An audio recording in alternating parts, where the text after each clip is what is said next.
Hello everyone, welcome to a new episode of Breaking the Barriers by Kalé Logistics Solutions. And today we have a beloved CEO, co-founder and director Mr. Amar More, who is going to share his inspirational journey and he is going to share some of his personal experiences as well. Sir, thank you so much for joining with us today. Oh, thank you for having me. It's always a pleasure talking to the team members. Thank you, sir. So are we ready for today? Yeah, absolutely. Yeah.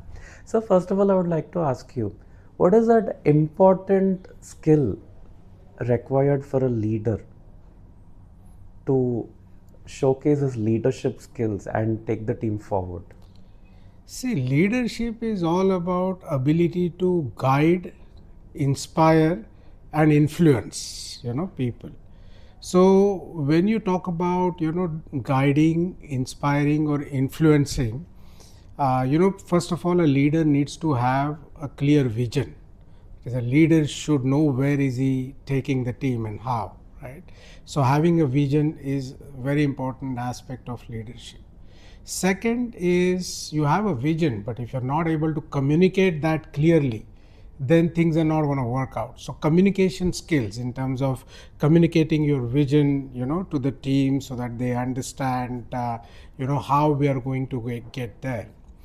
Number three, when in that journey of getting to or achieving our vision, you will have several setbacks, right? But a leader will have to be resilient. So that's another important aspect of leadership. So you should have the resiliency to stand up and start walking or running again, right? So I think when you're talking about leadership or a leader, these are some of the key attributes that one should be focusing on. And I guess this is something which drives change. So really being able to inspire people to get things done is extremely important from a leadership perspective. That's really nice to know, sir. And sir, leaders are always in a chaos. They troubleshoot. I mean, they always are in a mode to firefight. In that case, how do leaders like you, for example, how do you balance the short-term task and the long-term goals that you have in mind? No, this is a great question, because anything that you're doing, if you're a leader who has a very clear vision, then you know where the organization is going to be 5 years down the line. Then you break it down into, how things are going to pan out, on a yearly basis. Then you break it down on a monthly basis, and then that has to be broken down to what you need to do today, here and now, right? So it's extremely important that this whole alignment to a long-term vision, has to be established, and it should be guiding all the short-term activities. And that is something, if that is done effectively, then the chaos, and make no mistake, chaos will be there, because things will not always go as per your plan. And that's where you have to be flexible, adaptable. But if your short-term actions are aligned to your long-term vision, then the chances of success are quite high, right? So I would always say that this whole balance, and it's as they say, you shouldn't be missing woods for the trees. So if you're driven by just short-term actions, you'll be missing the big picture. But what you're doing in short term is aligned to what the long-term objectives are, then you're moving towards success. Yeah, it's nice to know, sir. And sir, adaptability is a skill for anyone in the logistics industry as such, and pandemic taught us what is adaptability. So as a leader, how do you define adaptability? And we have driven some of the biggest business continuity adaptability as a campaign for the industry. So would you like to talk something about that? No, absolutely. And pandemic, changed a lot of things. And obviously during that period, we had to innovate. We had to make sure that our own team is able to work from wherever they are. We had to make sure that our customers, and we all should be very proud that we are all part of an industry that moved masks, that moved vaccines, that moved medicines during those difficult times, and probably saved 1 million lives more during that period.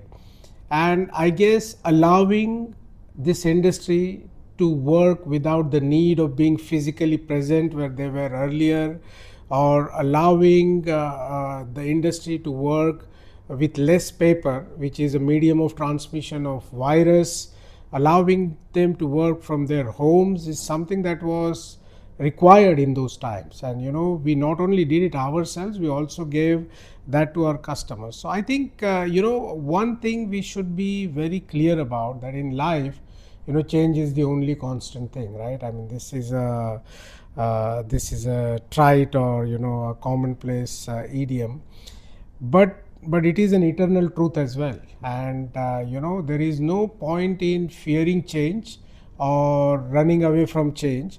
If you embrace change and if you lead change, which is what we showed during pandemic, and in those times we really grew much faster than any other time in our journey, right? So then you can definitely achieve success. So important thing is to understand the reason for change. It could be pandemic, it should be business continuity, it could be competition. And once you understand the core reason for change, the why behind the change, then what actions you need to take to successfully navigate through change, to successfully help your team navigate the change. Then you chart out that path, you remove that psychological barrier, or give people psychological safety, that this change doesn't mean their lives or livelihoods are threatened, right? And then once we establish all of that, then ushering in the change, changing the processes, systems, whatever it is that is needed. If you do that, then you actually can be in the driver's seat, and you can not only drive change within your organization, but at an industry level. And as Kalé, we showed it during those pandemic times. It's really inspiring to know, sir. And sir, you work for you work in different geographies. Sometimes you're in India, sometimes you're sitting in Atlanta, and sometimes you're traveling abroad. And you have managed people from different regions, and you understand different cultures more. On that basis, recognizing and valuing your team members is definitely the skill that you have is much more different than that of others. So would you like to tell something about that? No, absolutely. See, we are all human beings, right? And every human being always looks at appreciation for any good work that has happened, right? It's only human. And as I said, one of the critical attributes of a leader is to inspire people. And people get inspired, by looking at, obviously, their leaders, but they also get inspired when somebody appreciates their work. And I make it a point, whether it's a small team meeting, or whether it is our annual function, or whether it is a meeting with a customer, I always make it a point to appreciate the good work done by the team member. I know that it's just a few words of appreciation can achieve what probably thousands of dollars may not be able to achieve, right? So I always try to, and whether it is in this geography or some other geography, I think appreciation is appreciation. If and I think our HR team has some fantastic forums where you can appreciate a colleague, you can appreciate a team member, you can appreciate a boss, and I'm one of the users of that forum as well. So absolutely. That's really nice, sir. Yeah. And sir, finally, what as a leader, what inspires you? Is it an incident, or what influences you? Is it an incident or a book or someone, your colleague? No, a lot of things. I mean, I love to read, autobiographies, which are very inspiring. I watch documentaries, especially of, sports people or business people, and, those are very inspiring. And one of the books that has inspired me quite a lot is autobiography of a cricketer.